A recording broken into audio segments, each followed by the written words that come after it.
അതുപോലെ തന്നെ കടം ബാക്കിയുണ്ടെങ്കിൽ അല്ലാഹു തൗബ സ്വീകരിക്കൂല. റസൂൽ സല്ലല്ലാഹു അലൈഹി വസല്ലമയോട് ഒരു സഹാബിയോട് ചോദിച്ചു, യാ റസൂലല്ലാഹി ഇൻ ഖുതിൽതു ഫീ സബീലില്ലാഹി, അല്ലാഹുവിന്റെ റസൂലേ, ഞാൻ അല്ലാഹുവിന്റെ മാർഗ്ഗത്തിൽ ഷഹീദായാൽ എന്റെ എല്ലാ പാപങ്ങളും മാപ്പാക്കപ്പെടൂലേ? റസൂൽ അതെല്ലാം മാപ്പാക്കപ്പെടും. ആ സഹാബി സന്തോഷത്തോടെ തിരിച്ചു പോകണം. പക്ഷെ റസൂൽ പെട്ടെന്ന് തിരിച്ചു വിളിച്ചു. നീ എന്താണ് ചോദിച്ചത് ആവർത്തിക്കാൻ പറഞ്ഞു. സഹാബി വീണ്ടും ചോദിച്ചു. റസൂൽ സല്ലല്ലാഹു അലൈഹി വസല്ലം പറഞ്ഞു, നഅം, നിന്റെ എല്ലാ പാപങ്ങളും മാപ്പാക്കപ്പെടും, ഇല്ലദ്ദൈൻ, കടം ഒഴിച്ച്. കടം ബാക്കിയാവും, അത് 1 രൂപയാണെങ്കിൽ പോലും ബാക്കിയാവും.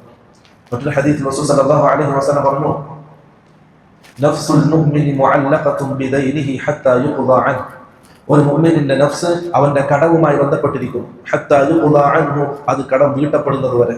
അഥവാ കടിമറന്ന് വിശദീകരിച്ചു, മഹ്ബൂസുൻ അൻ ദുഖൂലിൽ ജന്ന, സ്വർഗ്ഗ പ്രവേശനത്തിൽ നിന്നും ആ വ്യക്തി തടയപ്പെടും അവന്റെ കടം വീട്ടുന്നത് വരെ. 1 രൂപയാണെങ്കിൽ അത് കടം ബാക്കിയാണ്, തീർക്കണം. ഒരിക്കൽ റസൂൽ സല്ലല്ലാഹു അലൈഹി വസല്ലം പള്ളിയിലേക്ക് വന്നു നിസ്കരിക്കാൻ. അപ്പോൾ സഹാബാക്കളെ മയ്യത്തിനെ കുളിപ്പിച്ച് കഫൻ ചെയ്ത്, സാധാരണ റസൂൽ മയ്യത്ത് നിസ്കരിക്കാനുള്ള സ്ഥലത്ത് ആ മയ്യത്തിനെ വെച്ചു റസൂലിനെ വിളിച്ചു. റസൂൽ വന്ന് നിന്നു, സഹാബാക്കൾ പിറകിൽ സഫായിട്ട് നിന്നു. ആ സമയം റസൂൽ ചോദിച്ചു, ഈ കിടക്കുന്ന മയ്യത്തിനുള്ള കടവും ബാക്കിയുണ്ടോ? അപ്പൊ കൂട്ടത്തിൽ ആരോ പറഞ്ഞു, റസൂലെ ദീനാറാണ്, 2 ദീനാർ ബാക്കിയുണ്ട്. റസൂൽ സല്ലല്ലാഹു അലൈഹി വസല്ലം നിസ്കരിക്കാൻ നിർത്തുന്നിടത്തുനിന്ന് മാറി തുസല്ലു അലാ സാഹിബിക്കും, നിങ്ങൾ നിസ്കരിച്ചാൽ നിസ്കരിക്കൂല.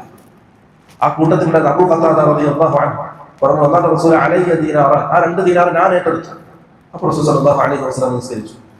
അപ്പൊ അത്രയും ഗൗരവമുള്ളതാണ് കടം ബാക്കിയായാൽ തൗബ സ്വീകരിക്കപ്പെടുകയില്ല. അത് തീർക്കണം, പെട്ടെന്ന് തീർക്കണം. എന്ത് അടവാക്കുണ്ടെങ്കിലും പെട്ടെന്ന് തീർക്കണം.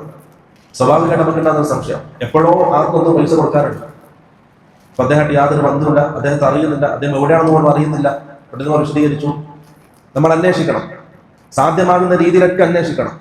എന്നിട്ടും കണ്ടെത്താൻ കഴിയുന്നില്ലെങ്കിൽ ആ കടമുള്ള, ആ കടത്തിൽ, ആ സ്വത്ത്, ആ സമ്പത്ത് അത് സദഖയായി കൊടുക്കണം. എന്നിട്ട് സദഖ അധികരിപ്പിക്കണം. എന്നിട്ട് അല്ലാഹു ഇസ്തിഗ്ഫാർ ചെയ്യണം, തൗബ ചെയ്യണം. ചിലപ്പോൾ അല്ലാഹു മാപ്പാക്കിയേക്കാം.